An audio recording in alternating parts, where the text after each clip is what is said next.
और ऐसे ही खबरों से अपडेट रहने के लिए हमारे चैनल को सब्सक्राइब करना ना भूलें। मैंने आप सब से काफ़ी बार बोला है कि हिंदुस्तान में लोकतंत्र पर आक्रमण हो रहा है और इसका हमको हर रोज़ नए नए उदाहरण मिल रहे हैं। सवाल मैंने एक ही पूछा था, फाउंडेशन पे जाता हूं, अदानी जी की शेल कंपनीज हैं, अदानी जी की शेल कंपनीज हैं, उसमें 20,000 करोड़ रुपया किसी ने इन्वेस्ट किया। अदानी जी का पैसा नहीं है, अदानी जी का इंफ्रास्ट्रक्चर बिजनेस है, पैसा किसी और का है। सवाल यह है, ये जो 20,000 करोड़ रुपए हैं ये किसके हैं? ये सवाल मैंने पूछा। मैंने पार्लियामेंट हाउस में प्रूफ देके, जो मीडिया रिपोर्ट से मैंने निकाला, अदानी जी और नरेंद्र मोदी जी के रिश्ते के बारे में डिटेल में बोला।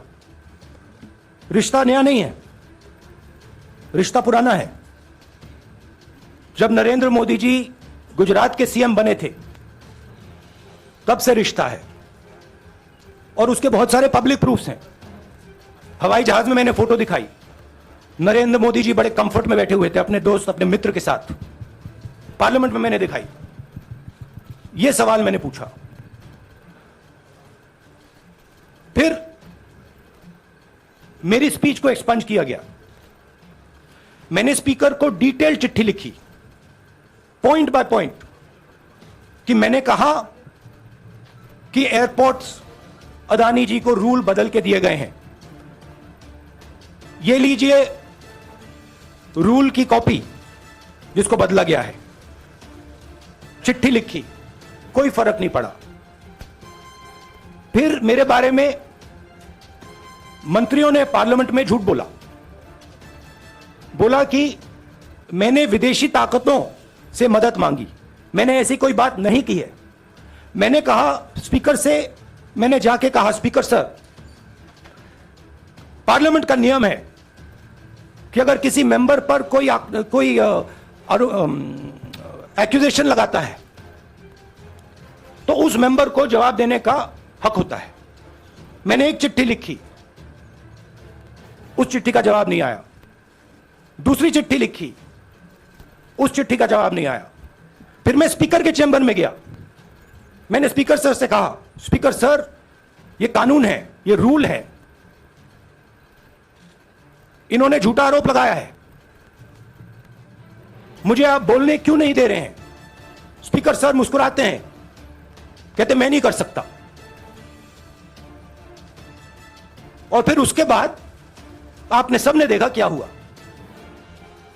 सवाल पूछना मैं बंद नहीं करूंगा। नरेंद्र मोदी जी का अदानी के साथ क्या रिश्ता है और 20,000 करोड़ रुपए किसके हैं, मैं पूछता जाऊंगा। मुझे कोई डर नहीं लगता इन लोगों से। और अगर ये सोचें कि मुझे डिस्क्वालीफाई करके, धमका के, जेल में डाल के मुझे बंद कर सकते, नहीं, मेरी वो हिस्ट्री नहीं है। मैं हिंदुस्तान के लोकतंत्र के लिए लड़ रहा हूं और मैं हिंदुस्तान के लोकतंत्र के लिए लड़ता रहूंगा। किसी चीज से नहीं डरता हूं, यह सच्चाई है। अब आप सवाल पूछिए। एक एक करके प्लीज। हम आई से it in English also.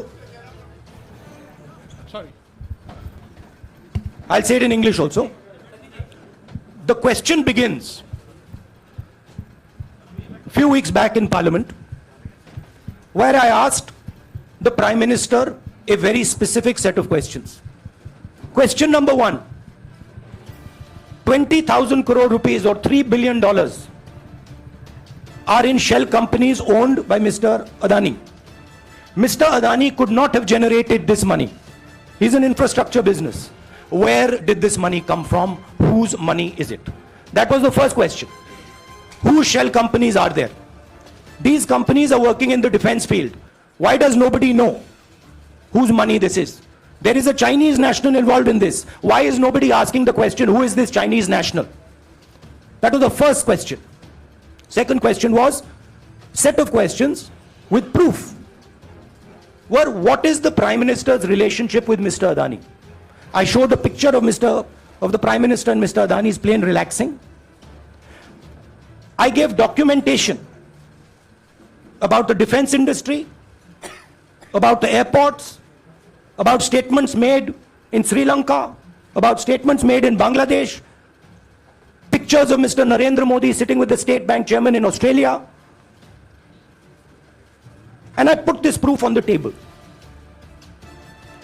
Immediately after that, the BJP started its work. My speech was expunged. I wrote a letter to the Speaker with a detailed explanation on the defense industry, on the airports, with press clippings, supporting documents, legal documents, and said this is the supporting foundation of my speech. I have not made this speech, I have not invented this. This is detailed research, here it is. Nothing happened. Nothing was revoked. My speech today is not part of the record of Parliament. The same, by the way, was done with Mr. Kharge. After that, BJP ministers lied about me in Parliament. They made the statement to distract from the Adani issue. The whole game, disqualification, and all these statements are to distract from the central question, whose money is it? 20,000 crores, whose is it? Kiska hai ye? That's the main question. The whole thing is to distract. So, they said that I've asked foreign forces to help India. Most ridiculous statement. I have never made such a statement. You can look at all the conversations I had in the United Kingdom. Not one such statement was made. In fact, I said this is India's problem. India has to resolve this problem, right? A minister lies on the floor of the House. I wrote to the Speaker and I said, Speaker, sir, it is my right as a member of Parliament, when somebody makes an accusation, to state my position. Please let me state my position. The first letter is not answered. I then write a second letter with more details, saying the names and what was said. Still no answer. I then go to the Speaker's chamber and I say, Speaker, sir, what is going on? We live in a democracy. You are the defender of that democracy. Why are you not letting me make my statement? The Speaker smiles and says, I cannot do that. Come and have a cup of tea with me. Right? So this is the whole drama that is being orchestrated to defend the Prime Minister from the simple question, whose 20,000 crore rupees, whose $3 billion went to Mr. Adani shell companies. और ऐसे ही खबरों से update रहने के लिए हमारे channel को subscribe करना ना भूलें।